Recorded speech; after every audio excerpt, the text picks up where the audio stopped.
e exaltarmos o nosso Deus nesse momento tão alegre, tão festivo, quando a nossa querida IBNJ há de completar amanhã, no dia de amanhã, 35 anos. E aí eu quero, nessa noite, já partilhar com você um trecho das Escrituras, da Palavra de Deus, que se encontra no Salmo 126, a partir do versículo de número 1, que diz assim: quando o Senhor trouxe os exilados de volta a Sião, foi como um sonho, nossa boca se encheu de riso e cantamos de alegria. As outras nações disseram: o Senhor fez grandes coisas por eles. Sim, o Senhor fez grandes coisas por nós. Que alegria! Restaura, Senhor, nossa situação, como os riachos revigoram o deserto. Os que semeiam com lágrimas, colherão com gritos de alegria. Choram enquanto lançam as sementes, mas cantam quando voltam com a colheita. E essa noite é a noite, então, onde nós cultuamos a Deus com alegria, porque o tempo de choro, ele precisa findar. O Salmo vai dizer que o choro pode durar uma noite, mas a alegria vem ao amanhecer. E hoje é uma noite alegre, uma noite festiva. 7 meses nós estávamos com o nosso templo fechado. E nessa noite nós retomamos os nossos cultos presenciais, num novo tempo, num novo momento, na certeza de que Deus está preparando para cada um de nós algo novo. E é isso que nós vamos cultuar a Deus, é isso que nós vamos cantar a Deus nesse momento. Você que está conosco aqui, você que está na sua casa, celebre a Deus conosco nessa noite, na certeza de que algo novo Deus já está fazendo.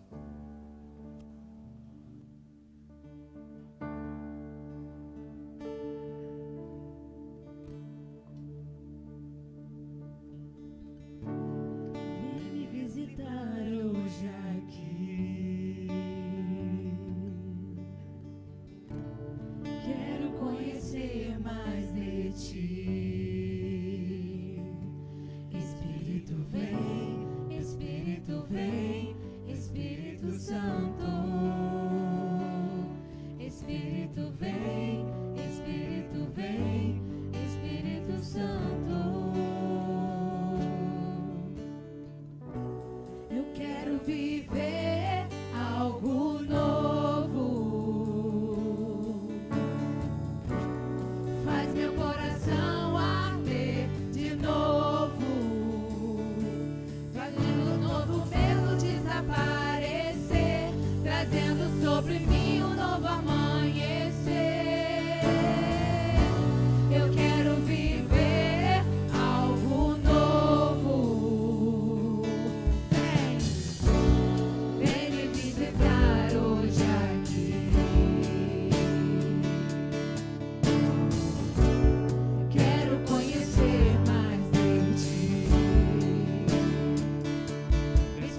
fogo, Santo Espírito desce como fogo, incendeia, incendeia. Vamos convidá-lo nessa noite. Vem, Espírito Santo de Deus, venha sobre nós nessa noite. Santo Espírito desce como fogo, incendeia, incendeia. Vem, Espírito Santo, vem. Santo Espírito desce como fogo, Santo Espírito desce como fogo, incendeia, incendeia. Santo Espírito, Santo Espírito desce como fogo, Santo Espírito desce como fogo, incendeia, incendeia. Santo Espírito desce como fogo, Santo Espírito desce como fogo, incendeia, incendeia. Eu quero viver algo novo. Faz meu coração arder de novo, trazendo todo medo desaparecer, trazendo sobre mim um novo amanhecer. Eu quero viver algo novo.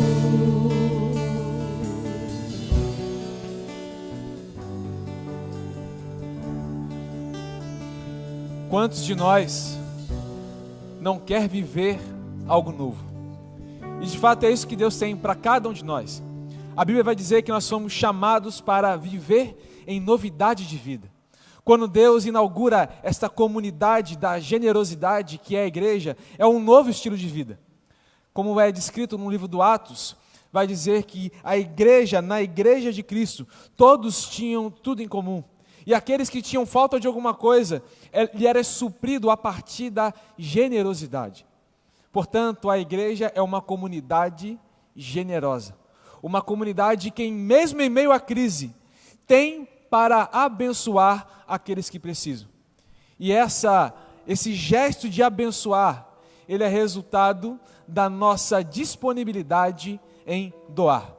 O apóstolo Paulo, na sua segunda carta aos Coríntios, no capítulo 9, no versículo 7, ele vai dizer o seguinte: cada um deve decidir em seu coração quanto dá. Não contribuam com relutância ou por obrigação, pois Deus ama a quem dá com alegria. A alegria de poder contribuir, a alegria de poder proporcionar algo novo para quem está necessitado.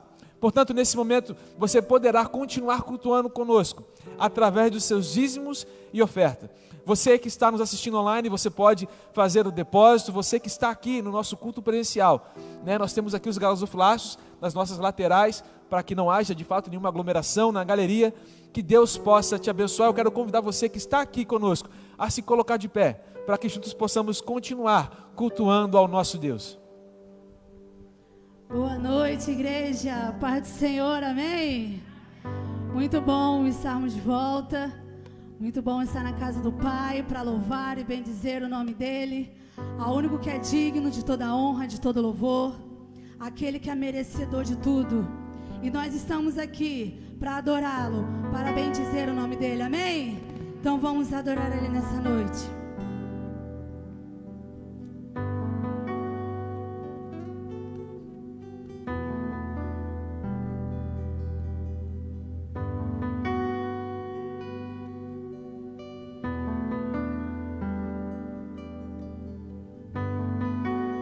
Preciso de ti, preciso do teu perdão, preciso de ti,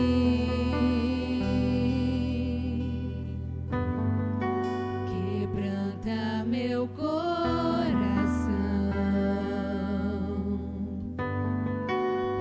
Como a costa anseia por águas, assim tenho sede.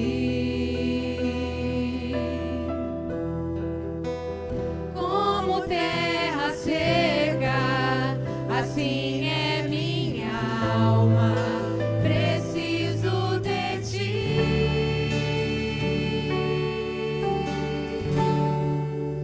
Distante de ti, Senhor, não posso viver, não vale a pena existir.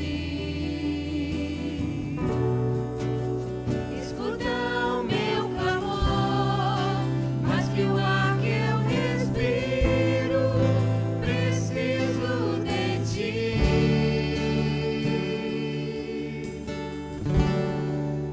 Não posso esquecer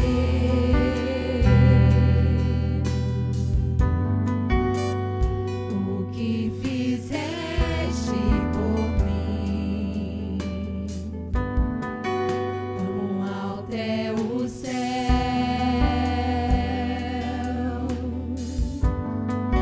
tua misericórdia sem fim. Como um pai se compadece dos filhos, assim tu me amas. Afasta as minhas transgressões, preciso de ti.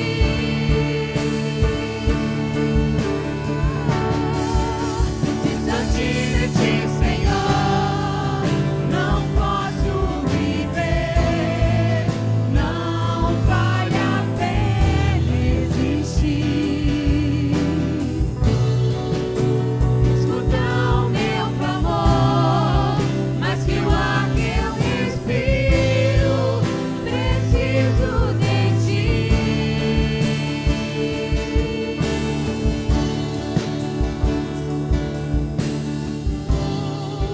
Não posso viver, não vale a pena existir. Escuta o meu clamor, mas que o ar que eu respiro, preciso de ti.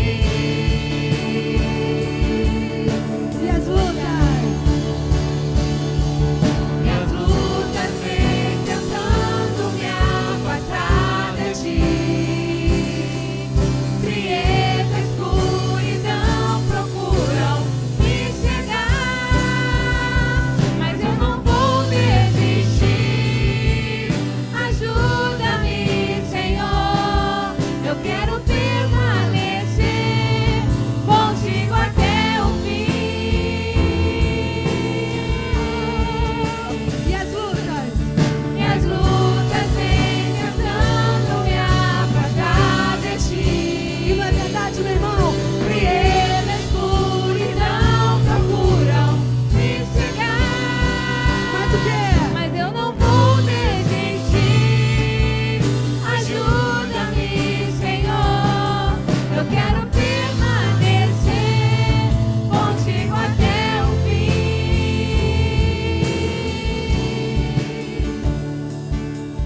Vamos declarar.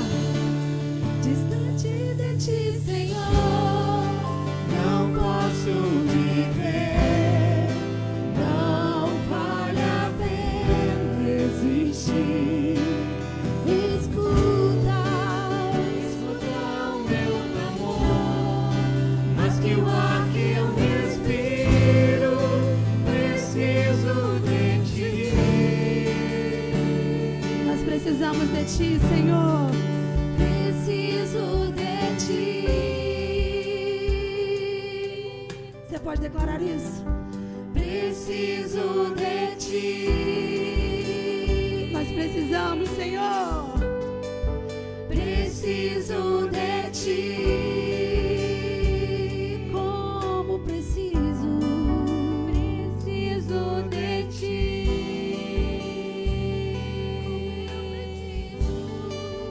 Preciso de ti.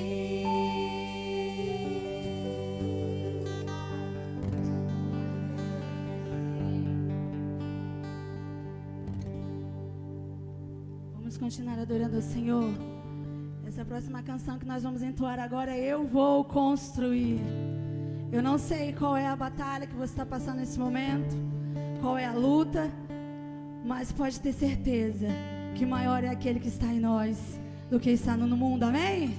Vamos confiar no Senhor, porque Ele vai à nossa frente, é Ele que guerreia por nós, e nós temos apenas que confiar no nosso Deus, porque Ele é poderoso, Ele é fiel, Ele é maravilhoso, Ele é um Pai bondoso e presente na angústia, amém? Vamos louvar o Senhor.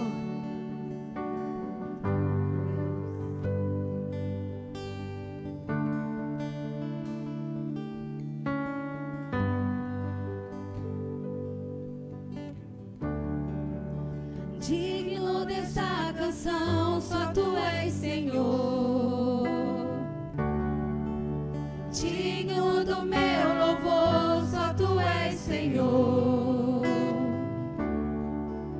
Digno da minha vida, Tu és Senhor.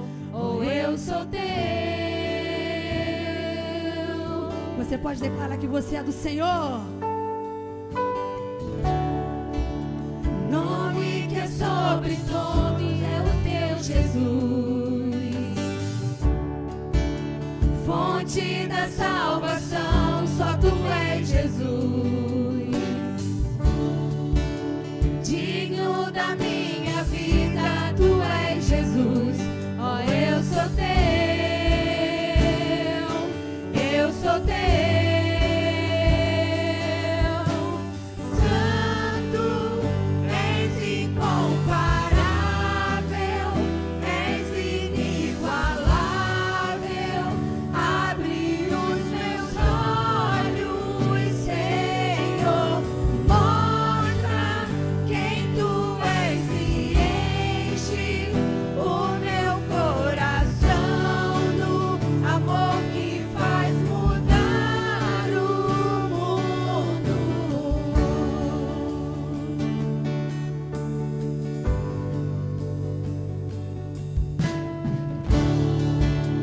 Digno dessa canção, só Tu és Senhor. Digno do meu louvor, só Tu és Senhor. Digno da minha vida, Tu és Senhor. Ó, eu sou Teu.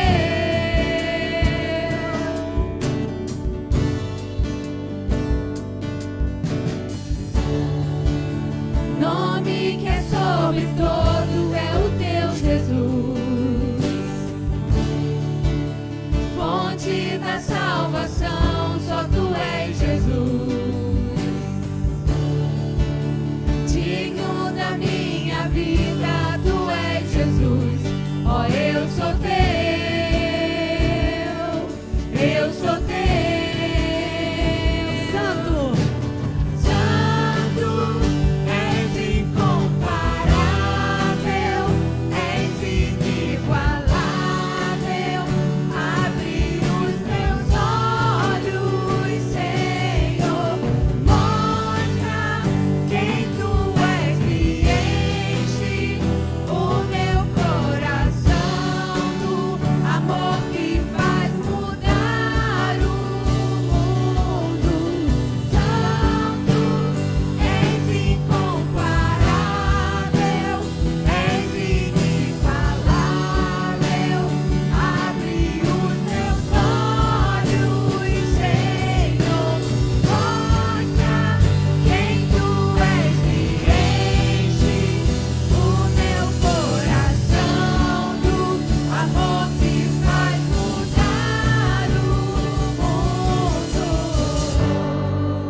enche-nos, Senhor, do Teu amor, Deus. Enche, Pai.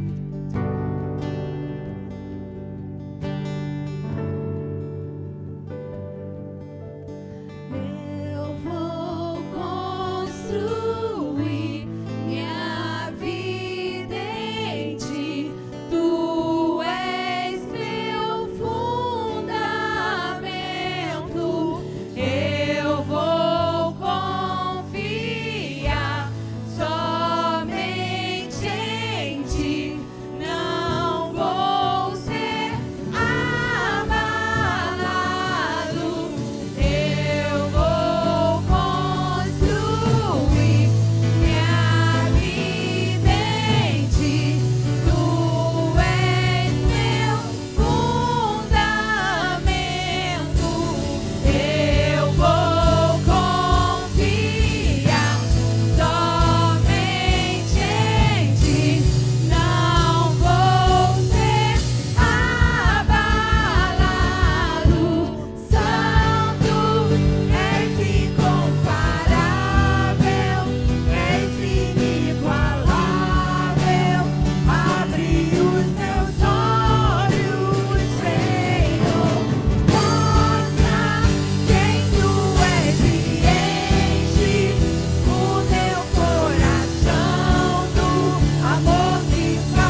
Senhor para abrir os seus olhos de fato, para você poder enxergar o Senhor, para você não olhar para as lutas, para as barreiras, para as dificuldades, mas que você possa tão somente ver o Senhor, porque assim você conhece mais o Deus que você serve, assim você tem experiências incríveis com seu Pai, porque Ele é fiel, Ele é poderoso. Pede a Ele, pede a Ele, Ele é fiel, Ele é fiel, Ele é maravilhoso. Ele está todo dia derramando sobre nós o teu amor, a tua misericórdia, a tua fidelidade, a tua bondade. Mas às vezes a gente só consegue enxergar a luta, a batalha, as frustrações, as tristezas, as perdas, e a gente não consegue enxergar Deus. A gente não consegue enxergar que Ele está ali conosco. A gente não consegue ser grato a Ele. Às vezes a gente só murmura, só reclama, só se queixa. Mas o Senhor, Ele está ali conosco todos os dias, porque Ele deixou essa promessa para nós. Então vamos confiar mais nesse amor, porque assim nós não vamos ser abalados. Assim nós vamos continuar caminhando mais uma milha com o Senhor, com o nosso Pai, lado a lado. E assim nós conseguiremos vencer, mas se nós estivermos juntinhos com Ele na caminhada. Amém? Vamos louvar esse cântico que se fala: não seremos abalados. E de fato nós não vamos ser, porque o Senhor, Ele vai estar conosco. Vamos confiar no Senhor. Amém?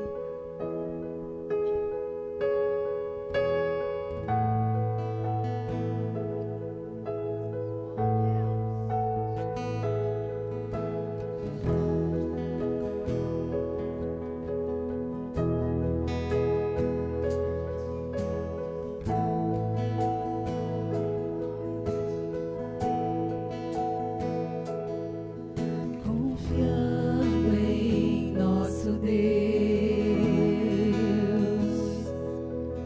e em seu eterno amor, não seremos abalados, não seremos abalados, não seremos abalados.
eternidade, príncipe da paz. Ó Deus, esse é o nosso Deus, que está conosco no meio da tempestade, Pai, que está conosco todos os dias, Senhor. Ó Deus, abra olhos nessa noite, Pai, de pessoas que não conseguem enxergar a Tua presença, Senhor. Ó Deus, existem pessoas que estão 10, 20, 30, 2 anos, 1 ano, como batizado, como crente em Jesus, mas não conseguem sentir o Teu poder, Pai. Não conseguem confiar somente em Ti, Senhor Jesus. Na hora da tempestade, ela balança para um lado, ela não confia, ela confia em amigos, ela confia em colega, mas ela não confia em Ti, Pai amado. Ó Deus, nessa noite, abre os olhos, Senhor, para que nós possamos enxergar o Teu Espírito Santo, Senhor, que há em nós, Senhor, e possamos obedecer, Pai, cada palavra Tua, Pai. Ó Deus, transforma, Senhor, tira todo medo, lança fora, Senhor, toda raiz de medo, Pai. Ó Deus, lança fora toda raiz de incredulidade, Pai amado. Ó Deus, Tu és um Deus real em nossas vidas, Senhor Jesus. Até quando, Senhor, irão duvidar de Ti, Pai? Ó Deus, nos dê esse amor que o mundo precisa ver em nós, Senhor Jesus. Ó Deus, continue fazendo, Senhor, o Teu querer e a Tua vontade nesta noite, Pai. Mais uma vez, abre os olhos, Senhor, porque o tempo é curto, Senhor, e há muito o que fazer ainda. A seara está muito grande, Pai. Que hoje possa, Senhor, levantar, Senhor, servos Teus para trabalhar para Ti, Pai, nesta noite, ó Deus. Senhor, recebe esse louvor, Senhor, com um cheiro suave no Teu altar, Senhor. Tudo que é feito aqui é para Ti e por Ti, Senhor. Continue conosco, Pai. Toma o nosso pastor nas Tuas mãos, Senhor. Fale, Senhor, mais uma vez aos nossos corações, Pai. Em nome de Seu Filho amado, Jesus Cristo, que vive e reina para todo sempre. Amém, Senhor Jesus. Poder sentar, amada igreja.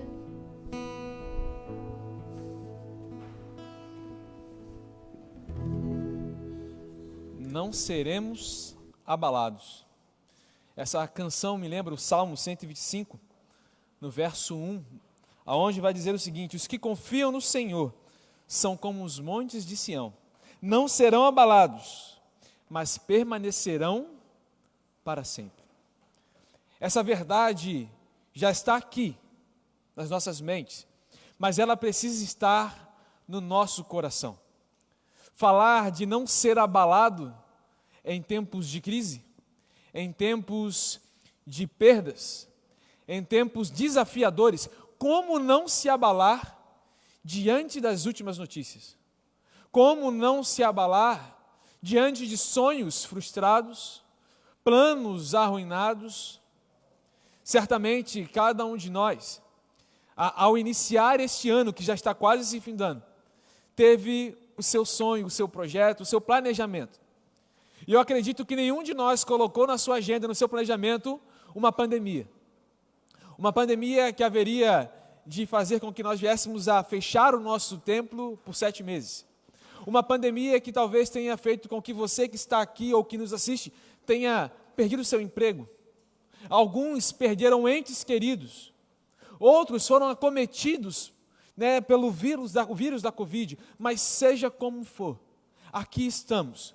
Permanecemos de pé, com a convicção de que não seremos abalados. Ainda que os nossos planos, nossos sonhos, o nosso planejamento tenha sido arruinado, eu quero dizer para você que está aqui conosco essa noite, Deus é especialista em recomeçar através das ruínas.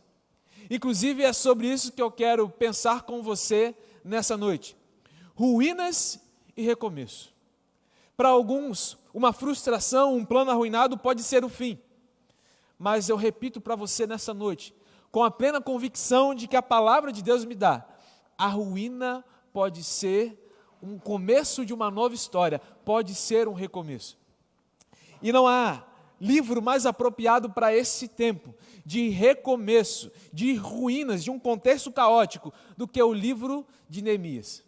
E eu quero convidar você que está conosco, você que nos assiste, a abrir a sua Bíblia no livro de Neemias, no capítulo 1. E nós faremos a leitura a partir do verso de número 1. Livro de Neemias, capítulo 1, a partir do verso de número 1. Assim nos diz a palavra do Senhor. Estas são as memórias de Neemias, filho de Acalias. No mês de Quisleu, no 20º ano do reinado do rei Artaxerxes, eu estava na fortaleza de Suzã. Anani, um de meus irmãos, veio me visitar com alguns homens que haviam chegado de Judá. Perguntei-lhe a respeito dos judeus que haviam regressado do cativeiro e da situação em Jerusalém. E eles responderam: as coisas não vão bem para os que regressaram à província de Judá. Eles estão passando por dificuldades e humilhações. O muro de Jerusalém foi derrubado e suas portas foram destruídas pelo fogo. Quando ouvi isso, sentei-me e chorei.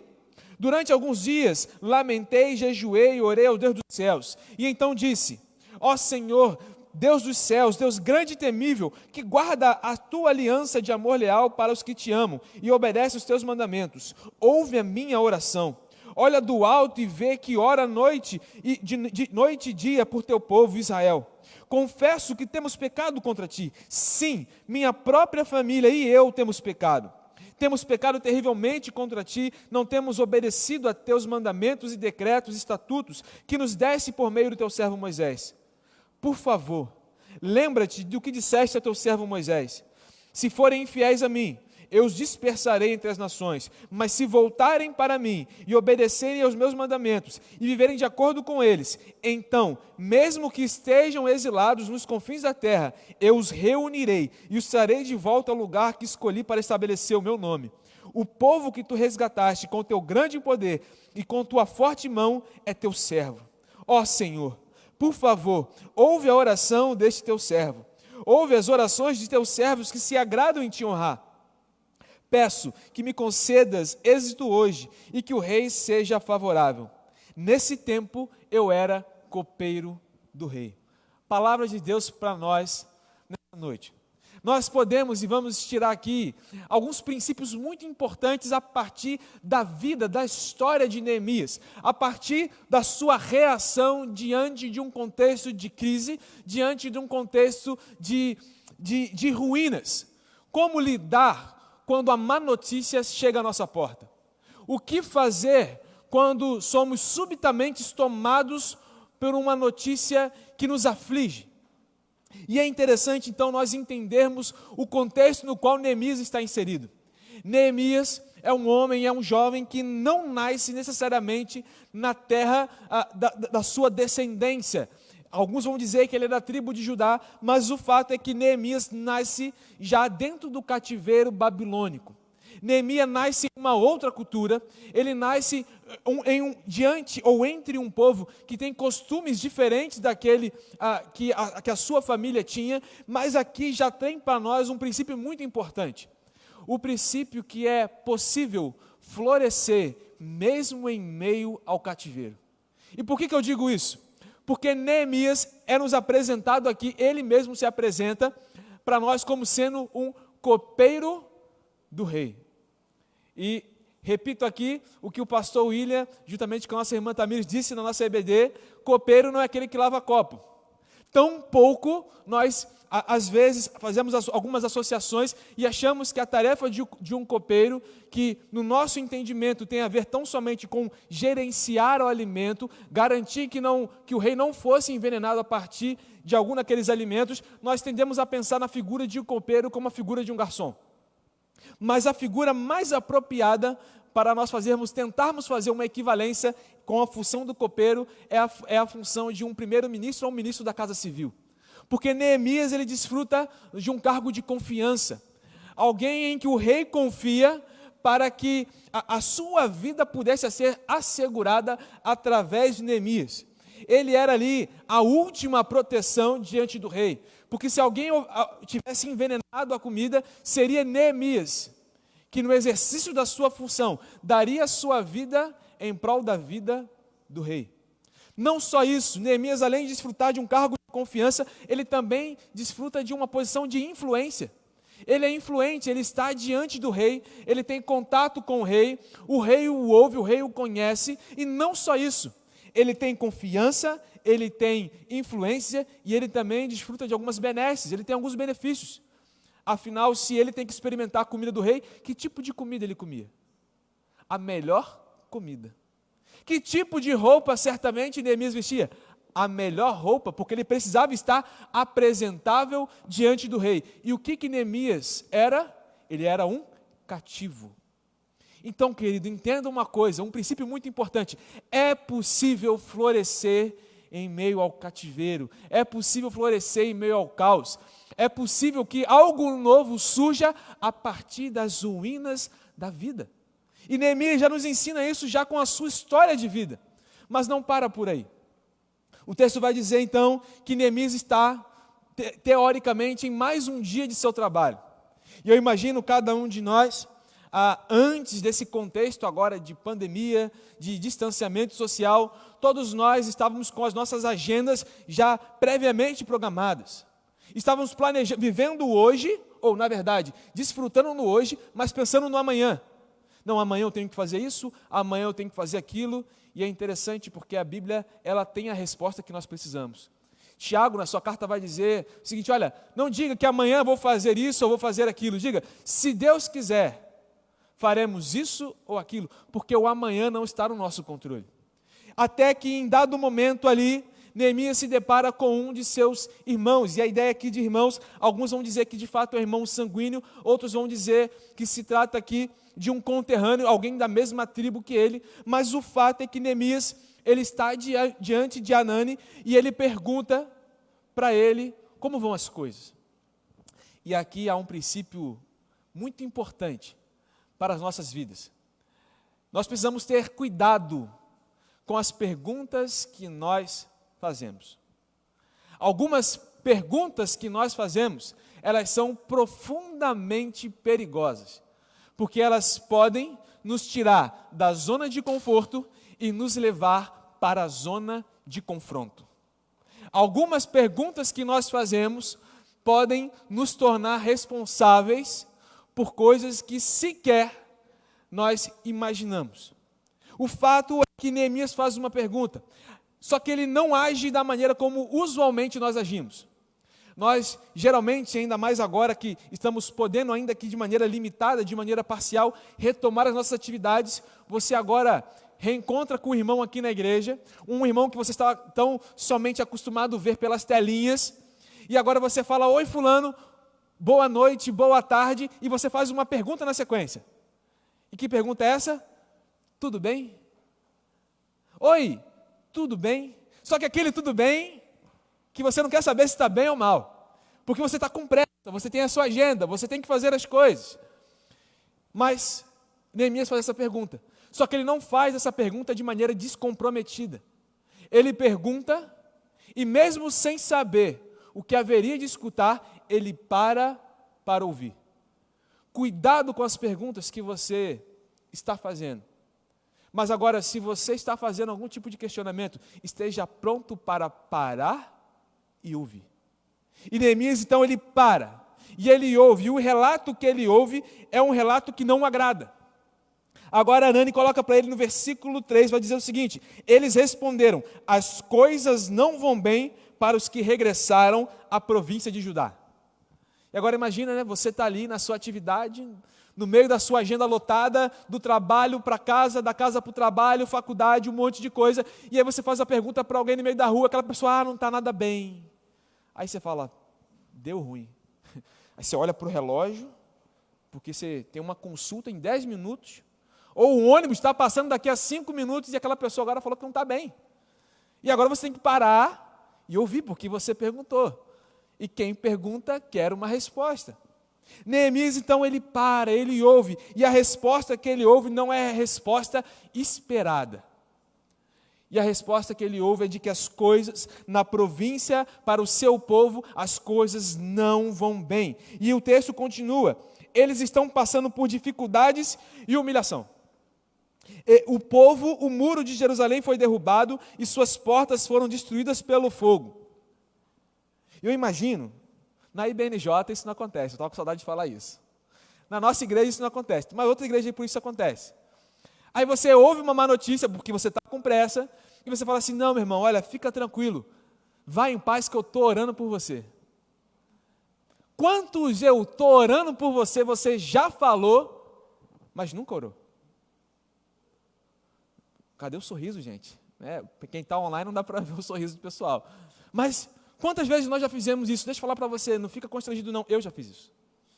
Estou orando por você e você não ora. Mas olha o que Neemias faz, olha o que o texto nos diz, versículo de número 4, quando ouvi isso, sentei-me e chorei. Durante algumas horas? Não. Durante alguns dias, lamentei, jejuei e orei ao Deus dos céus. Neemias, ele para, ele ouve, e ele agora se coloca no lugar do outro. É empatia, ele absorve aquela dor como sendo a dor dele. E o que nós devemos fazer com a nossa dor, irmãos? Nós precisamos colocar as nossas dores, os nossos lamentos, as nossas ruínas diante de Deus. E é isso que Neemias faz. A primeira coisa que ele faz aqui é orar. A primeira coisa que ele faz diante desse caos é agora colocar toda essa situação diante de Deus. Queridos, essa pergunta de Neemias, ela muda a vida dele. Lembra que eu acabei de falar para você que ele desfrutava de confiança do rei, obviamente ele também deveria desfrutar de proteção, comia da melhor comida, deveria dormir num quarto que também não deveria ser dos piores, mas aquela pergunta que Neemias faz, no ambiente da sua função como copeiro, revela a sua vocação. E aqui eu não estou dizendo que a nossa vocação é necessariamente diferente da nossa profissão, mas há alguns momentos onde elas se cruzam. A função de Davi enquanto copeiro era estar pronto para colocar a sua vida em favor da vida do rei. Mas a vocação que é colocada agora diante de Neemias é teoricamente muito parecida. Porque ele também tem que colocar a sua vida a serviço do rei, mas agora não é mais o rei Atarxerxes. É o rei que é rei de todos, que é o Senhor dos senhores, que é Deus. Neemias agora entende que há um rei maior, e que esse rei maior quer que ele coloque a vida dele, não em prol de uma única pessoa apenas, mas em prol de um povo, de uma nação. E agora então ele começa a orar, ele começa a chorar, ele começa a jejuar, e é interessante que ele desfruta de um certo conforto, ele recebe uma notícia que o deixa abalado, mas ao mesmo tempo que agora ele pega aquela notícia e coloca diante de Deus em oração, ele recebe o consolo que só Deus pode dar. E sabe que eu gosto dessa palavra consolo, e que ela é muito interessante, sobretudo para esse contexto, porque o nome Neemias significa aquele que consola. Aquele que consola. Neemias chora, ele lamenta, e aqui não é um choro qualquer, eu imagino que ele chorou de maneira copiosa por dias e dias. E agora, com o consolo que ele recebe de Deus, ele é chamado a consolar outros. E sabe o que eu aprendo com isso, querido? Que as ruínas, que os sofrimentos que eu e você podemos atravessar hoje, amanhã serão através deles que nós vamos ajudar e servir e consolar a outros. Porque Deus não trabalha tão somente com esse momento, mas Deus trabalha a partir de um processo. E por vezes o processo é doloroso. E é esse processo de dor, de lágrimas, de sofrimento, que vai gerar um recomeço, que vai gerar uma mudança. E aqui há algo muito significativo para nós. Porque a verdadeira mudança que Deus promove a partir de uma pessoa que se coloca nas suas mãos, essa mudança, ela só será genuinamente verdadeira se ela for primeiramente acompanhada de choro, de lágrimas, de jejum e de arrependimento. Não há mudança sem choro. Não há transformação sem dor. E tudo que nós queremos é evitar a dor. Tudo que nós queremos é evitar o choro. Quantas vezes nós, às vezes, chegamos, sobretudo para os nossos meninos, e dizemos para ele algumas mentiras do tipo, olha, engole choro porque homem Eu não conheço homem mais perfeito que Jesus, e a Bíblia diz que Jesus chorou. Homem chora, porque homem que é homem é um ser humano.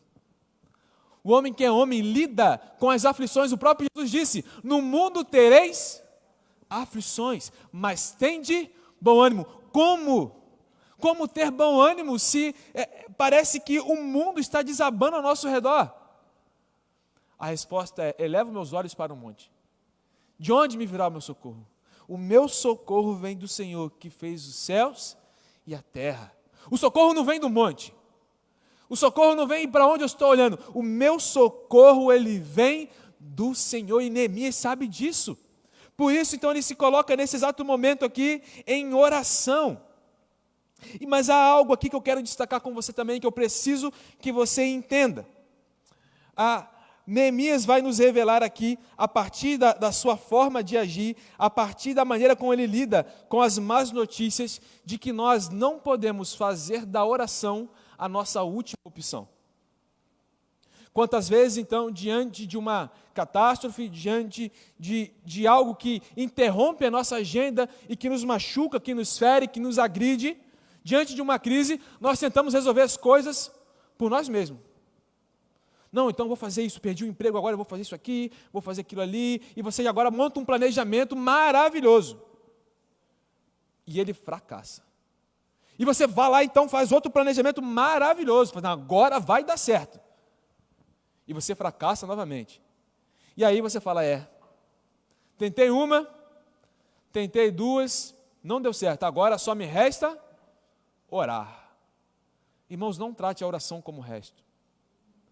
Não é só me resta orar. A primeira opção para o cristão, diante da crise, diante das ruínas, diante do sofrimento, é oração. Neemias, ele certamente era alguém que tinha muitas competências, muitas habilidades. Do contrário, ele não estaria servindo o rei. Mas ele não se apoia no seu próprio conhecimento, ele não se apoia na sua competência, ele não se apoia, e aqui contextualizando para nós, nos seus diplomas, nas suas experiências passadas. A primeira coisa que ele faz é se colocar diante de Deus, porque é de Deus que vem a resposta. O coração do homem faz planos, diz Provérbios 16, versículo 1, mas é do Senhor que vem a última palavra. Se é dele que vem a última palavra, por que procurá-lo por último? Se é dele que vem a última palavra, então eu devo buscá-lo primeiro. E é isso então que Neemias faz, e ele faz isso, irmãos, movido por uma dor, que agora ele torna dele, mas que não é dele. Ele é um agente de transformação, porque ele olha para uma realidade aonde já não há mais alegria, porque observa que a informação que ele recebe, o seu povo está sendo humilhado. Neemias podia muito bem dizer o seguinte, irmãos, olha, eu vou orar para esse povo porque não tem nada a ver com isso, né? Estudaram um pouco, eu tive uma experiência aqui, estou aqui fora, eles estudaram um pouco, é isso, fazer o quê? Acontece. Não, Neemias não pensa assim, ele não age assim, ele busca Deus em oração, ele sente a dor do outro, e isso é empatia, é o chorar com os que choram, mas não somente isso, Deus ele é perfeito e maravilhoso em todos os seus planos e projetos. Lembra que eu falei para você que Neemias desfrutava de uma posição privilegiada diante do rei? Neemias, humanamente, falando assim, de uma maneira mais contextualizada para nós, Neemias estava desfrutando daquilo que talvez muitos de nós almejam. Um emprego estável que paga bem. Né? Que aí você vai aproveitar, vai pescar ali agora na praia, vai ter a vida tranquila, o salário vai estar... Com crise ou sem crise, o seu salário vai estar lá. Neemias desfrutava de uma certa estabilidade. Neemias, ele trabalhava para o governo, então era um concursado. Né? Ele trabalhava para o rei. Mas, apesar da estabilidade dele, Neemias consegue perceber algo que Deus faz ao longo de toda a história da Bíblia. Deus, às vezes, nos coloca no topo para que nós possamos ajudar aqueles que estão lá embaixo.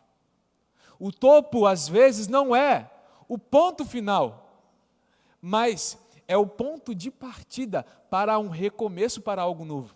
Foi assim com José no Egito. que se tornou governador, não pelos seus méritos, mas porque através da vida dele, Deus tinha um plano para a nação do Egito e para as demais nações que estavam ali naquela vizinhança. Foi assim com Moisés, que foi instruído na melhor escola da época. Ele foi criado dentro da cultura egípcia. E foi justamente essa oportunidade que Deus o concedeu, que viabilizou, por exemplo, que nós tivéssemos hoje os 5 primeiros livros da Bíblia, que é a ele que é atribuída a escrita. Foi assim com Davi, que foi colocado como rei, não porque era alguém muito competente, mas porque através da vida dele Deus tinha um projeto, e de igual forma é com Neemias. Deus o coloca no topo para que ele possa servir e abençoar aqueles que estão lá embaixo sendo humilhados. E às vezes nós almejamos o topo, como se o topo fosse o ponto final. E deixa eu falar algo para você muito importante. Sabe qual é o lugar mais alto que o cristão pode estar? O lugar mais alto que o cristão pode estar é prostrado aos pés da cruz. O lugar mais alto que eu e você podemos chegar é prostrado aos pés da cruz. João 3,30 vai dizer o seguinte: é necessário que ele cresça e que eu diminua. Mas a Bíblia também disse que os humilhados serão exaltados, que o maior entre vocês será o quê? Servir.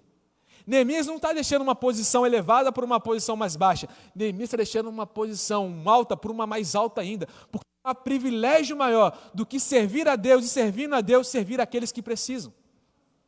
E é isso que nós precisamos fazer, é isso que nós, enquanto IBNJ, ao longo desses 35 anos, temos feito. Nós temos servido a Deus, servido às pessoas que Deus tem colocado nessa igreja e temos servido a nossa comunidade. E assim prosseguiremos. A vida de Neemias, irmãos, também não era as 1000 maravilhas, não existe uma vida perfeita. Muito embora, quando a gente olha para as redes sociais, parece que a vida de todo mundo é perfeita, menos a nossa, né? Mas não, Neemias, por certo, tinha suas dificuldades. Poxa, mesmo trabalhando para o rei, mesmo comendo da melhor comida, sim. Mas ainda assim, mesmo com as possíveis dificuldades que ele deveria ter na sua vida, ele consegue olhar para além de si e enxergar o outro. Na verdade, eu creio que quando nós olhamos para a cruz, e a Fabi aqui fez uma oração falando para o Senhor abrir os nossos olhos, quando os nossos olhos são abertos, nós enxergamos a cruz, nós enxergamos através da cruz o outro. Não é esse o resumo que Deus faz dos mandamentos? Amarás o Senhor, seu Deus, sobre todas as coisas, e ao teu próximo como a ti mesmo. Não é possível eu dizer que vejo a Deus se eu sou incapaz de ver a necessidade do outro. Se eu sou incapaz de me compadecer, de ter empatia com a dor do outro. Cristão não foi chamado tão somente para ser simpático. Nós não fomos chamados para esbanjarmos tão somente simpatia. Nós fomos chamados primariamente para ter empatia. Porque o nosso Deus, o Senhor Jesus Cristo, foi o primeiro a demonstrar simpatia. Filipenses vai dizer o seguinte, que ele tomou a forma de homem, tomou a forma de servo e foi obediente até a morte de cruz. Ele tomou o nosso lugar. Então agora nós precisamos tomar o lugar um do outro e entender e sentir a dor que o outro sente. Mas não só isso. Quando eu me vejo como parte do problema, eu me comprometo a ser parte da solução. Neemias, ele sentiu a dor, ele se sentiu parte do problema e a sua oração revela isso. Ele vai dizer, Senhor, nós pecamos contra ti. E Neemias nem estava lá. Possivelmente Neemias não conhecia sequer Jerusalém antes de ir para lá, uma vez que ele nasceu no cativeiro. Mas ele que chega, ele fala, Senhor, nós pecamos contra ti. Ele se inclui. Quando nós nos incluímos no problema, nós nos comprometemos em ser parte da solução. E é isso que Neemias faz. Ele ora, ele se coloca diante de Deus, ele não faz da oração a sua última opção, e ele entende, de maneira clara, que o lugar alto onde Deus me coloca, pode ser o lugar de transição para onde Ele quer me levar. O topo pode ser o lugar de transição para onde Deus quer nos levar, para onde Deus nos quer nos conduzir. Neemias já desfrutava de coisas muito boas aqui, mas ele pôde desfrutar de coisas ainda melhores, quando ele assume o risco de se entregar completamente a Deus. E essa entrega, ela é banhada a lágrimas, a jejum, a quebrantamento. Mas não para por aí. Ele, na sua oração, ele começa orando, e ele vai dizer o seguinte no versículo de número 5, do capítulo 1, vai dizer: então disse, ó Senhor Deus dos céus, Deus grande e temível, que guardas a tua aliança de amor leal, para os que te amam e te obedecem aos teus mandamentos, ouve a minha oração. Ó Senhor, Deus dos céus, Deus grande e temível. Nós podemos fazer aqui um paralelo entre a oração de Neemias e uma outra oração que nós conhecemos como sendo a oração do Pai Nosso, que está lá no Evangelho de Mateus, no capítulo 6.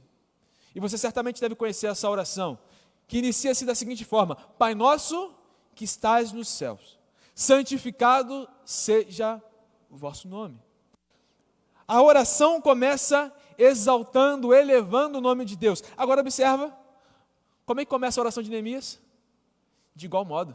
Ele começa exaltando o nome de Deus, e ele fala algo maravilhoso. Ele vai dizer o seguinte: ó Deus, grande e temível.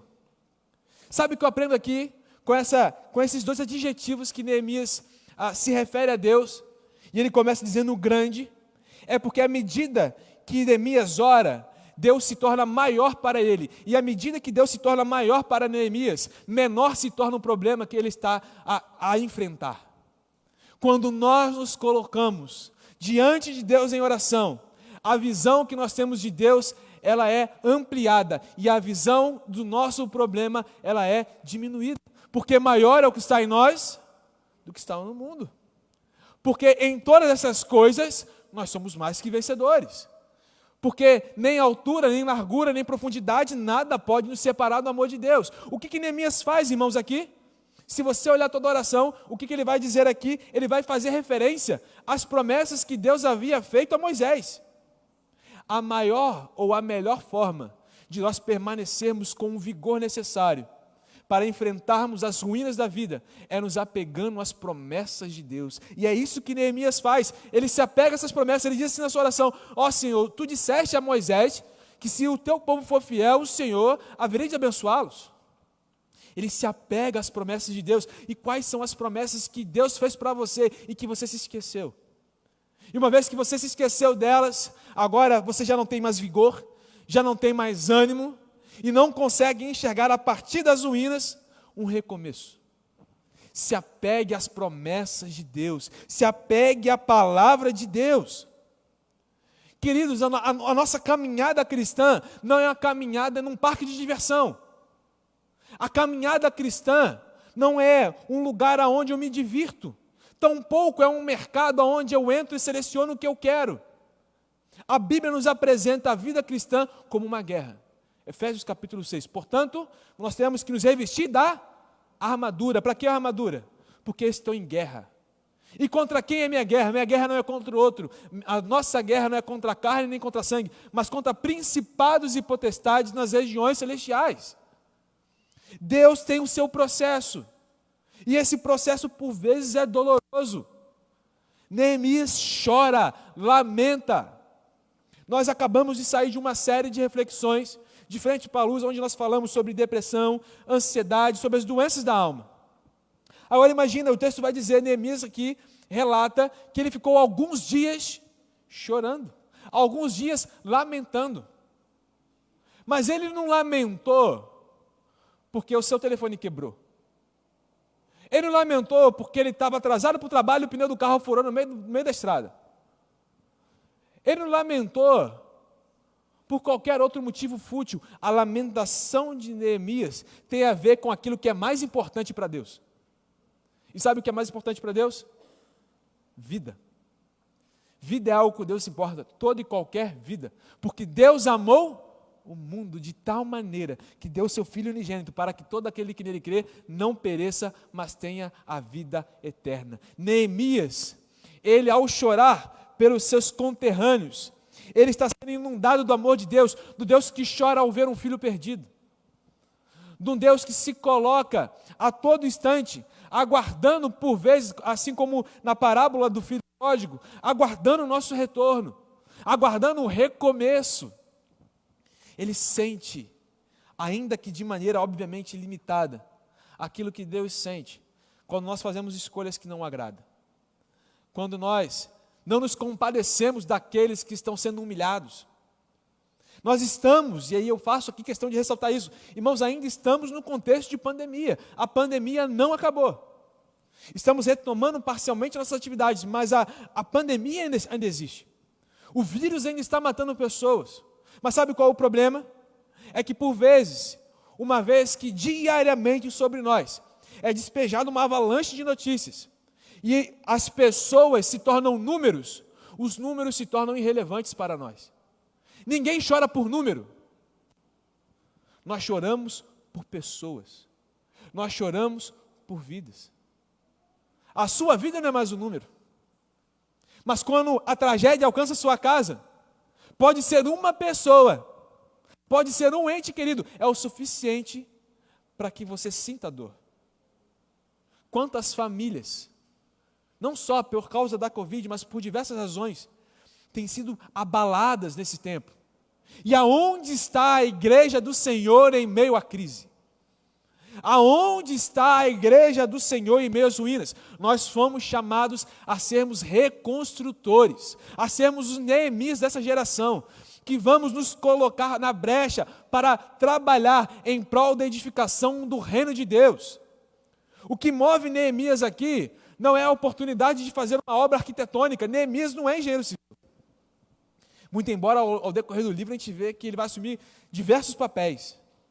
Mas Neemias entende que a sua contribuição, uma vez que ele está numa posição estratégica, e eu imagino na cabeça de Neemias tudo agora começando a fazer sentido. Porque logo eu, um cativo, estou diante do rei. Por que eu estou aqui? Será que é por causa da minha competência? E agora chega essa notícia, e eu imagino que ao longo desse tempo, entre a informação que Neemias recebe e a decisão que ele toma em prol do povo de Jerusalém, eu imagino que, como num quebra-cabeça, ele vai juntando as peças. E agora ele entende o seguinte: todas as coisas cooperam para o bem daqueles que amam a Deus. Que ele começa a ver que as peças vão juntando e que o propósito maior não tem a ver com ele, mas tem a ver com aquilo que Deus quer fazer na vida do seu povo. Deixa eu dizer uma coisa para você: o propósito de Deus com você não tem a ver contigo, mas tem a ver com algo que Deus quer fazer a partir de você para a vida do outro. Nós não fomos chamados para vivermos para nós mesmos. Jesus vai dizer que aquele que quer segui-lo deve tomar a sua cruz e segui-lo. É uma vida de renúncia, é uma vida de entrega, mas é uma vida plena de alegria, porque nós encontramos uma razão não só pela qual viver, nós encontramos também em Cristo uma razão pela qual morrer. É isso que o apóstolo Paulo fala na carta aos Filipenses: porque para mim viver é Cristo, mas morrer é lucro. E ele vai dizer que ele não sabia o que ele queria, se ele queria estar aqui, se ele queria estar lá. E você? Uma série de cristãos hoje com medo da morte. Não estou falando aqui que a gente tem que ser irresponsável, mas nós precisamos ter convicção de quem nos salvou e para onde vamos. Nós temos que ter convicção de que o tempo que nós temos aqui é muito curto. Assim como uma hora para outra o nosso templo foi fechado, assim como uma hora para outra agora nós temos que nos acostumar a andar aqui com máscara, de uma hora para outra a nossa vida vai se passar. E que marcas nós deixaremos na vida das pessoas que nos cercam? O que você deixará quando você partir?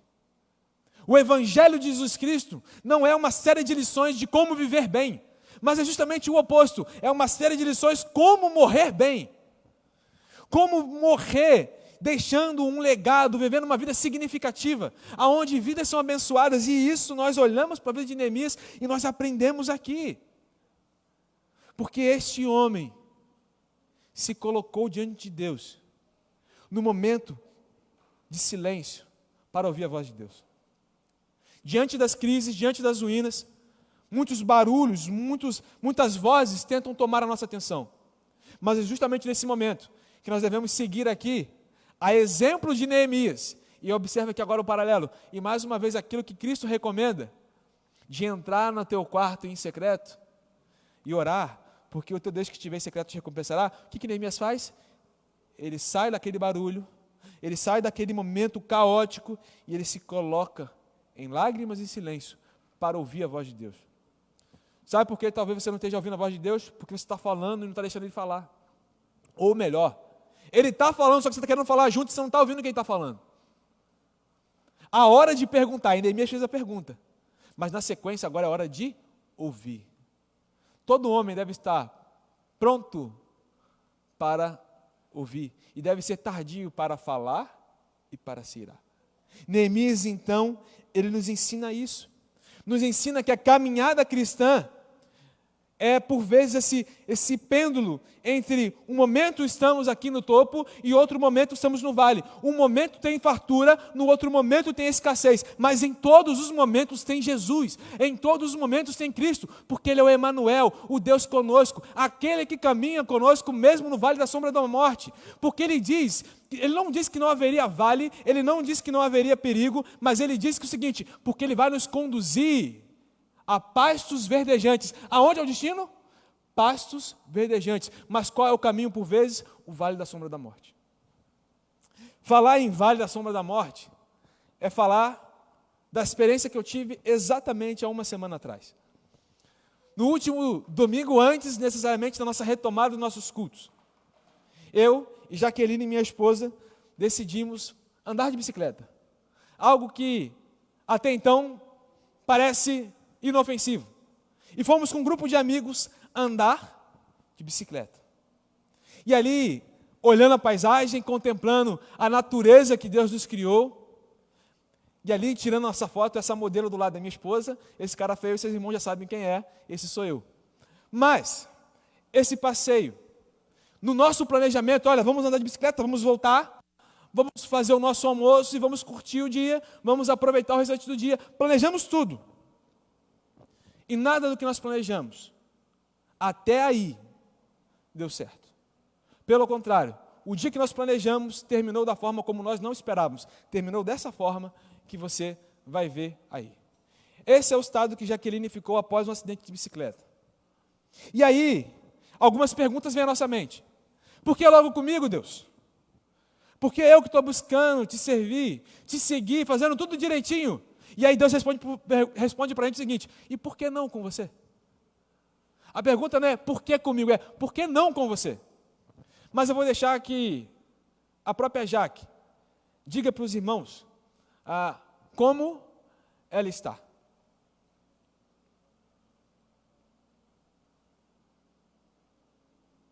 Esse é um vídeo de agradecimento pela vida de cada um que se colocou na brecha para orar por mim, para interceder pela minha saúde, pela minha recuperação. Muito obrigada. Eu sou muito grata a Deus pela vida de cada um. Que o Senhor os abençoe também, da mesma forma que Ele tem me abençoado com a minha recuperação. E continuo seguindo a Cristo, porque não há vida fora dele. Eu sei que provações vêm para nos abalar muitas vezes, mas eu sei que é para praticar a nossa fé, que é para colocar a nossa fé em prática. Então, eu sou grata pelo que eu tenho passado. Eu sou feliz porque tenho a companhia de Jesus nessas dificuldades. Tenho amigos, tenho família e sei que logo eu estarei bem melhor. Eu creio. Muito obrigada a todos. Diante dessas palavras, eu só me recordo do apóstolo Paulo, quando ele disse que a nossa leve e momentânea tribulação não pode ser comparada com o peso de glória que em nós há de ser revelado. Se tem um povo que é capacitado para sofrer, esse povo é o povo da cruz, é o povo que segue Jesus, é o povo que entende de que sofrimento algum pode ser comparado com o sofrimento que Ele sofreu por nós na cruz do Calvário, e que o sofrimento para nós não é o fim, porque Ele veio para nos garantir vida e vida em abundância, vida eterna. A morte não pode nos deter. A morte tentou deter a Cristo, mas não conseguiu. As ruínas da vida não podem nos parar. É tempo de caminharmos, é tempo de um recomeço. E é para isso que Deus está chamando a cada um de nós essa noite. É tempo de recomeçar. É tempo de nós fazermos com que as nossas dores, as nossas feridas possam curar a outras pessoas. Porque nas feridas de Jesus nós fomos sarados, e é isso que a Bíblia vai dizer. As nossas feridas curam porque nós experimentamos da cura que Cristo dá. E nós precisamos ter certeza disso, irmãos. Não podemos ter medo da crise. Não podemos ter medo das coisas que têm se colocado diante de nós para nos paralisar. Nós precisamos prosseguir. Como o apóstolo Paulo falou, uma coisa faço, esquecendo-me das coisas que para trás ficam, prossigo para o alvo. Para o prêmio da soberana vocação em Cristo Jesus, para onde nós estamos prosseguindo. Por vezes nós nos desanimamos, nos decepcionamos, porque o nosso foco está naquilo que perece, mas Deus nos chamou para olharmos para a eternidade. E quando nós olhamos para a eternidade, o nosso coração, a nossa mente agora se preocupa com aquilo que é eterno. E sabe o que é eterno? Pessoas. Não, pastor, pessoas não são eternas, elas vão morrer, sim, mas se elas morrerem sem Cristo. A eternidade. Nós cremos da eternidade, mas a eternidade não é algo que está por vir, a eternidade já começou, porque Deus já está conosco. O reino não está em toda a sua plenitude, e nós vivemos no já e o ainda não, mas Deus está conosco, e Ele nos chama para participar da sua boa e grande obra. E a pergunta é, onde estão os Neemias dessa geração? Onde estão aqueles que vão fazer da sua lágrima, da dor do outro, o motivo e o propósito pelo qual viver e até mesmo, se preciso for, morrer? 2020 deve ter, para nós que estamos conseguindo sobreviver a ele, um valor pedagógico, para que nós possamos aprender com quais coisas nós realmente precisamos na vida para fazermos aquilo que Deus requer de nós. Como eu disse, muitos perderam muitas coisas, mas ainda estamos aqui. Nos fazem falta, mas não nos mataram, ainda estamos aqui. O que você precisa para fazer e cumprir o propósito de Deus para a sua vida? Há uma grande obra a ser realizada, irmãos, e é só o começo. Mas quanto mais grandiosa parecem ser as ruínas, quanto pior parece ser o cenário, maior deve ser a nossa convicção de que haveremos de experimentar do sobrenatural de Deus. Porque nós, a Bíblia vai dizer que sem Cristo nós nada podemos fazer. Neemias não toma uma decisão pautada na sua competência, ele toma uma decisão pautada na sua dependência. O cristão, antes de ser competente, precisa ser dependente. Dependente de quem? De Jesus. Dependente de Deus. Dependente dele, tão somente e exclusivamente dele. E é isso que Neemias nos mostra.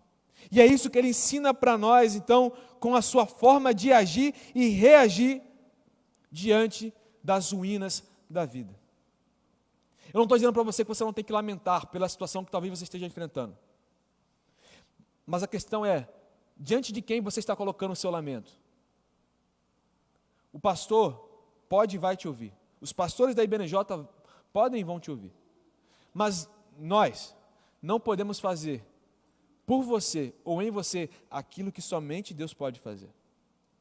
Eu posso te assegurar com tranquilidade, melhor que uma conversa de gabinete, uma conversa virtual como nós temos tido hoje, é um tempo no secreto com Deus. Aquele que nos ouve a todo instante e que se importa conosco. O processo é doloroso, mas o final é glorioso. É isso que a palavra diz para nós. Choramos agora, mas haverá um tempo onde não haverá mais dor, nem mais choro, nem mais nada, porque todas as coisas haverão passado. Irmãos, nós precisamos olhar para isso. E aonde nós vamos desfrutar disso? Na Nova Jerusalém. Na Nova Jerusalém. É por isso que nós podemos, de fato, passar por todas as situações, por essa pandemia e por outra, em nome de Jesus, tomara que não tenha, mas por outra que possa vir. Porque nós cremos que podemos todas as coisas naquele que nos fortalece. E quem nos fortalece é Jesus. O que nos fortalece não é o fato de estarmos presencialmente na igreja ou não. O que nos fortalece não é o fato do nosso tempo estar aberto ou não. O que nos fortalece não é o fato de eu me apegar a um líder ou não. O que me fortalece é Jesus. O que me fortalece é a palavra de Deus, e essa palavra nunca vai estar cerceada, essa palavra sempre estará à minha disposição. Esta palavra, então somente esta palavra pode nos libertar. E conhecereis a verdade, e a verdade vos libertará. E alguém disse, e esse alguém você sabe quem é, Jesus Cristo: eu sou o caminho, a verdade e a vida. A verdade não é necessariamente aquilo que é pregado aqui, a verdade, a materialização da verdade é Jesus Cristo de Nazaré. A verdade não é uma teoria, a verdade é uma pessoa, e essa pessoa se chama Jesus. E nós precisamos então desfrutar da plenitude que essa verdade nos oferece. Diante das esperanças e expectativas frustradas, Deus se coloca no nosso lado. Lucas, no capítulo 24, vai nos narrar que 2 discípulos de Jesus, diante do fato de Jesus ter sido morto, agora eles saem de Jerusalém e eles vão embora. E eles se colocam no caminho a conversar sobre tudo o que tinha acontecido, sobre a esperança e a expectativa que aparentemente havia sido frustrada. Eles esperavam que Jesus fosse o Messias, e de fato era, mas eles estavam desiludidos. O sonho dele estava arruinado. Eu imagino a conversa daqueles homens. Como é que você chega para a esposa agora e fala: olha só, lembra aquele negócio que eu falei para você, aquele sonho que te tinha, que eu encontrei um rabi, encontrei uma pessoa que mudou a nossa vida, morreu. E aí imagina, né? Se a mulher não for sábia, eu te falei, eu sabia, eu olhei para ele e tem uma coisa diferente, né? Mãe e esposa tem esse negócio aí, eles olham assim e falam isso. E eu imagino a crise daqueles dois homens. Mas a Bíblia vai nos narrar, Lucas vai nos narrar, que à medida que eles estão caminhando, Jesus se põe a caminhar com eles. E é interessante. Eles estão ali falando e Jesus está ouvindo. Sabe o que eu aprendo com isso? Que Jesus não tem nenhum problema com a nossa fragilidade humana, que por vezes nos leva para a incredulidade. Ele se coloca a caminhar do nosso lado e vai ouvindo pacientemente. E vai ouvindo o lamento. E vai ouvindo. Acabou, frustrou. E ainda pergunta, né? Mas o que houve? O que aconteceu? Conta para mim. E aposto que um deles responde: mas você não sabe das últimas notícias? E aí Jesus finge que vai, mas não vai, está tarde. E aqueles homens, eles convidam a Jesus para entrar no recinto deles. E o texto vai dizer, em Lucas capítulo 24, a partir do verso 30, o seguinte: quando estavam à mesa, ele tomou o pão e abençoou. Depois partiu e lhes deu. Então os olhos deles foram abertos e o reconheceram, e nesse momento ele desapareceu. Jesus ouviu pacientemente, entrou na casa e no partir do pão, os olhos daqueles homens foram abertos. Eles foram capazes de enxergar, a partir da sua incredulidade, Cristo Jesus, que foi se colocar no caminho deles, que foi buscar. E aqui, mais uma vez, eu lembro da palavra de Deus, que é maravilhosa e é fiel, porque a Bíblia nos garante de que se nós o amamos é porque Ele nos amou primeiro. Deus faz questão de buscar esses dois homens. Deus faz questão de buscar esses dois homens. Nós não sabemos que eles eram discípulos, mas eles não estão listados entre os 12 como nós conhecemos. Mas Jesus faz questão de se colocar no caminho deles. Sabe por quê? Porque Deus se importa com toda a vida. Foi dito na nossa EBD Online nessa manhã, que Deus não tem filhos favoritos, e isso é uma verdade. Toda a vida, a sua vida, é importante para Jesus.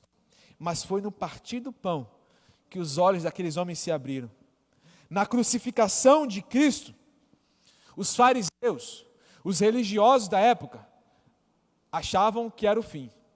Pronto, arruinamos esse que se diz ser o Messias. A cruz para eles era um fim, mas a cruz para nós é o nosso ponto de partida. Porque o que eu faço diante da cruz? Eu olho para Jesus, eu tomo a minha cruz e eu sigo. Ou seja, há um caminho que só pode ser trilhado a partir da cruz, porque a cruz não é o final, a cruz agora é o ponto de partida. E é para esse caminho que Cristo nos chama. E nessa noite, de uma maneira diferente, mas de uma maneira fiel, nós vamos celebrar a ceia do Senhor. E esse contexto, alguns aqui presencialmente e outros, você que nos assiste virtualmente, isso é algo muito emblemático, porque testifica uma verdade teológica que nós dizemos crer, mas que às vezes a nossa prática diz que não.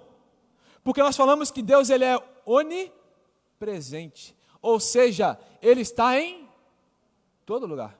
Ele está no templo, mas Ele está na sua casa. Você que está nos assistindo nessa noite, Deus está aí. Deus está em todo lugar. E o que é a ceia? A ceia é a comunhão em torno de Cristo, o corpo de Cristo, a igreja de Cristo, que não se resume a IBNJ, mas da qual a IBNJ faz parte, a igreja gloriosa de Jesus. Essa é a igreja que se reúne ao redor do Cristo. A nossa equipe vai nos conduzir nesse momento, numa canção. E você que nos assiste online, você que está aqui na igreja e que recebeu o seu kitzinho da ceia, você vai poder agora se preparar para, juntamente conosco, celebrar esse momento. Você que está online, reúna a sua família nesse momento, orem, consagrem a Deus esse momento de estar em casa, reunido com a sua família, celebrando a ceia, celebrando o corpo que foi partido, o sangue que foi vertido, para que eu e você pudéssemos ser redimidos. Celebre a Deus nessa noite conosco.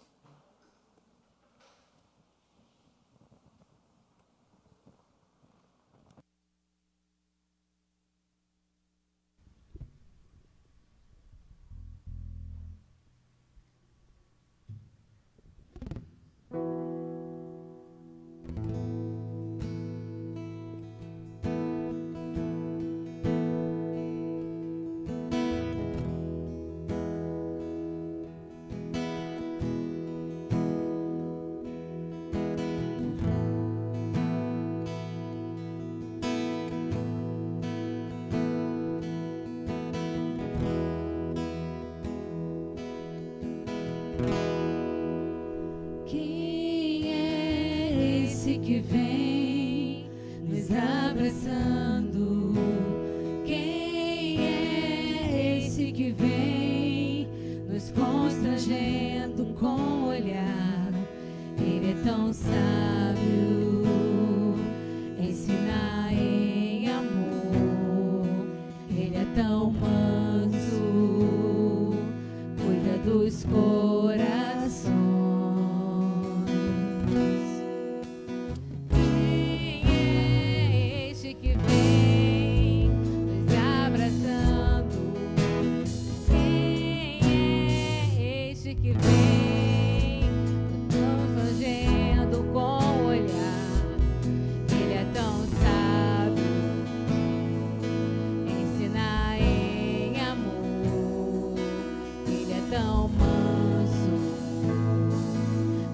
Dos corações, ele entrou em casa, ele sentou na mesa, ele nos observa, sabe que o esperamos, e a partir do pão, nossos corações se abrem e reconhecemos quem tu és.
tome o lugar de honra. Enquanto nós entoávamos essa canção agora, fiquei a pensar de que, de fato, Deus, Cristo, tem um lugar de honra. Mas aquele que hoje desfruta do lugar de honra é porque, primeiramente, optou por tomar o lugar de vergonha. A Bíblia vai dizer que a cruz, que o madeiro, era o lugar de vergonha. Mas aquilo que foi vergonha, hoje é honra. A cruz que representava a morte, hoje representa a vida. A cruz que simbolizava a ruína, agora representa um recomeço. Que as coisas velhas já passaram, eis que tudo se fez novo. Cristo nos convida a andarmos por esse novo e vivo caminho, que é o caminho da cruz de Cristo, que é o caminho que deságua e começa a partir da cruz de Cristo. Eu quero convidar você que está aqui a se colocar de pé. Nós vamos celebrar a ceia do Senhor. E de igual modo, você que nos assiste aí online, reúna a sua família, ou quem sabe você está sozinho, e nós vamos celebrar a ceia do Senhor.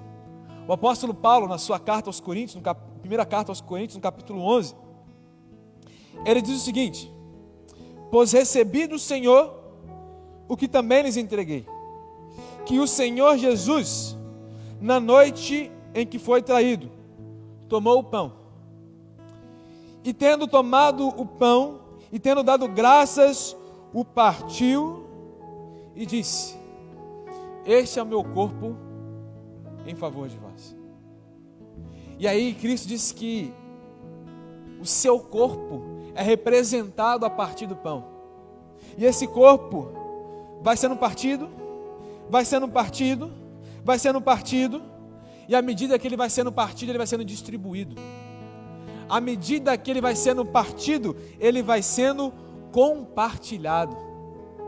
Porque na casa do Senhor nunca falta pão. Porque Deus é o Deus de todos. Porque na mesa de Deus não há falta e não há ninguém necessitado. Porque na mesa de Deus todas as necessidades serão supridas. O corpo que foi partido, repartido, é este corpo que hoje nós compartilhamos e celebramos. E o texto vai dizer então que ele toma o pão e dá graças. Graças. Favor imerecido.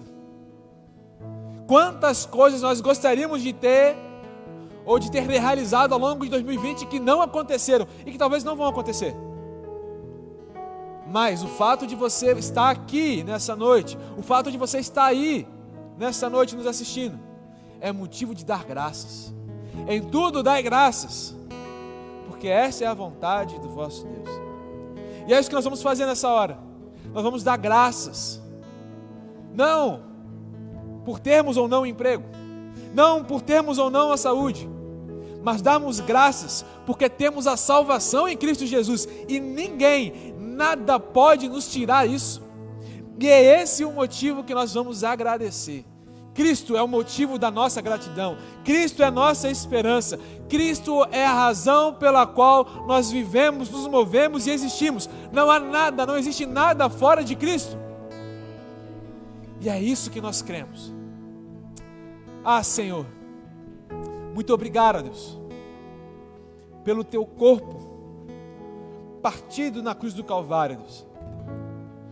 Deus, o que fizeste por nós, Deus, o que tens feito por nós, Deus, esse amor nos constrange, e é no constrangimento desse amor que nós nos reunimos aqui, Pai, em torno da tua mesa, na mesa da comunhão, em torno, Deus, da tua presença gloriosa e majestosa que está conosco aqui no templo, mas que também está com os meus irmãos e irmãs que nos acompanham através da internet. Senhor, é a Ti que nós exaltamos. Muito obrigado, Deus, porque neste tempo onde nosso templo teve fechado, nós entendemos e aprendemos que a nossa casa também é a extensão da igreja. Nós entendemos que nós somos a igreja. Ah, Senhor, não somos dignos deste amor. E é por isso que este amor, Deus, é imensurável. porque nós não conseguimos explicar. Apenas podemos dizer que o Senhor nos amou de uma tal maneira, de uma maneira que é indescritível, de uma maneira, Deus, que é inexplicável, mas de uma maneira, Deus, aonde nós nos sentimos acolhidos, aonde nós nos sentimos recebidos, aonde nós nos sentimos perdoados, aonde nós nos sentimos refugiados, ó Pai. Ah, Senhor, que os meus irmãos e irmãs que estão conosco nesta noite, que o Senhor possa, Deus, impulsioná-los a partir das ruínas, dos destroços, a um recomeço, a começar de novo, novamente e contigo, mais fortes, com mais ousadia, com mais intrepidez, mais fundamental de tua palavra. Obrigado, Deus. Ah, Pai, nós te damos graças, nós te damos graças. Obrigado por este momento, aonde a tua igreja reunida, não só nesse lugar, mas a tua igreja reunida por toda a terra que a ti pertence, proclama e anuncia a tua morte e a tua ressurreição, até que o Senhor venha. Maranata, ora vem, Senhor Jesus. Muito obrigado, Deus, por este momento, e a partir da tua palavra que nós celebramos e consagramos e dedicamos esse momento em memória daquilo que tu fizeste. Se há uma coisa que nós devemos trazer à memória para que sejamos cheios de esperança, esta coisa que nós precisamos lembrar é que o Senhor morreu, mas ao terceiro dia ressuscitou e vivo está, e isso está na nossa memória, e isso nos dá a esperança que nos move em meio à ruína, a esperança que nos move a um novo começo, a esperança que nos move a um recomeço. Muito obrigado, Pai, muito obrigado, em nome de Jesus. Amém. Assim, pois, como a palavra de Deus nos orienta, façamos nós também nesse momento.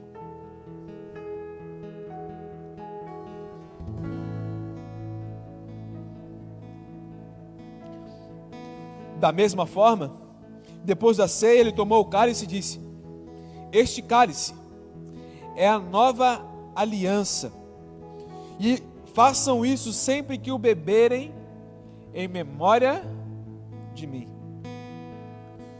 Se há um pacto de sangue, esse pacto foi feito por Jesus. Pacto tem a ver com aliança. Aliança tem a ver com compromisso.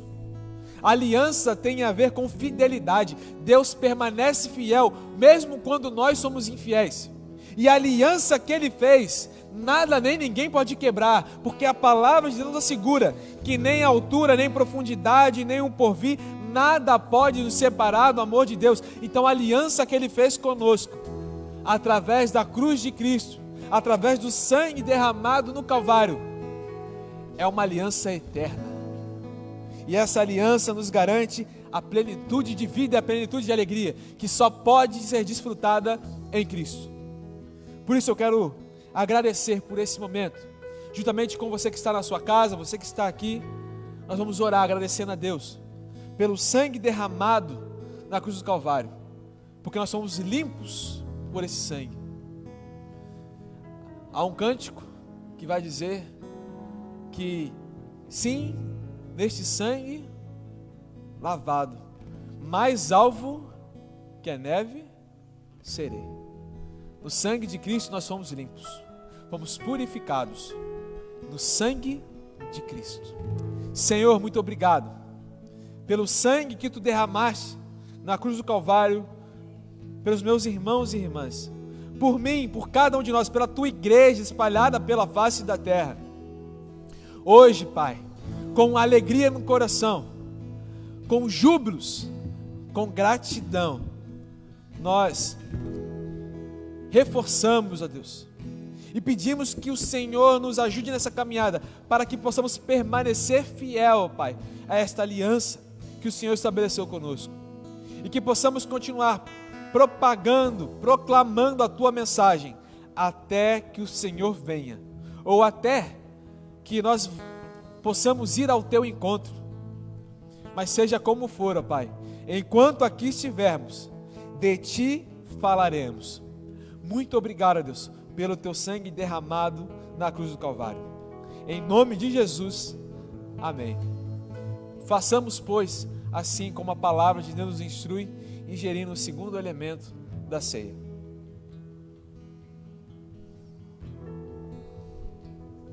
Amém, irmãos. Amém. Glória a Deus. É o primeiro domingo da nossa retomada. É o primeiro domingo de um novo tempo.